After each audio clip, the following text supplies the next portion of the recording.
Comedy is not my only passion. I am also a basketball coach. I even have my own basketball training business, and that means I am an entrepreneur. And a fun fact is if you look up the Latin origins of the word entrepreneur, its original pronunciation is Uber driver.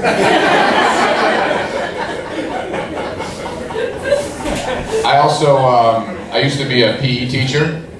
You guys know that saying about teachers? Those who can't do, teach. Those who can't teach gym.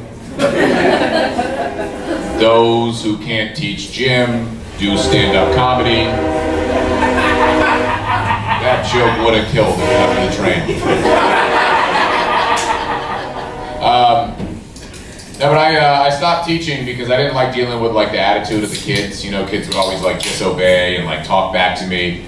And that's why I want to make it big in comedy. I always dreamed of getting like, having one of those like calling out your hater moments like rappers have. Like, you know that song Juicy by Biggie Smalls? Remember how he starts it? He says, "Hey yo, this album goes out to all the teachers who told me I'd never amount to nothing, and all the people who called the police on me when I was just trying to make some money to feed my daughter." See, I want to do that, but from the teacher's perspective. Like, I always dreamed of getting a big comedy special and starting out by saying, "Hey yo, this Netflix special goes out to all the students in 4th period who didn't apply themselves, interrupting my lesson plans when I was just trying to make some money to pay for my HBO subscription." But that's, my day job. I'm a basketball trainer. I also have a part-time valet job. I actually came here from that job. And it's actually a good job. Like, most people are nice, most people tip very well, but you know, occasionally you deal with difficult people who don't tip. Like, sometimes I'll pull someone's car up and they'll be like, "Hey man, thank you so much. You know, I would tip you, I didn't bring any cash with me." And I'm like, no, it's cool, man. You know, my kid's been acting out and I wasn't gonna feed him this week anyway.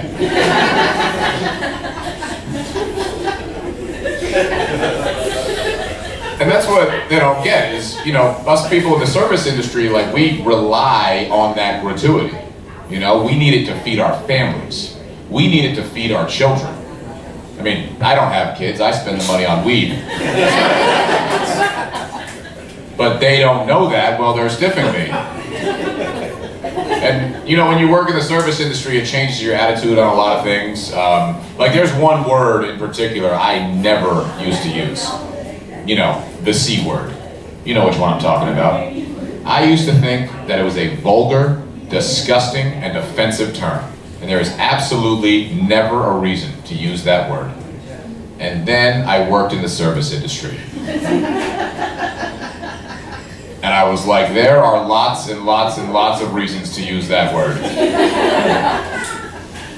And when you work as a valet, people always ask me the same question. They're always like, "Hey man, what's the coolest car that you ever parked?" I think that's a very boring question. I would rather tell you about the coolest car I ever crashed.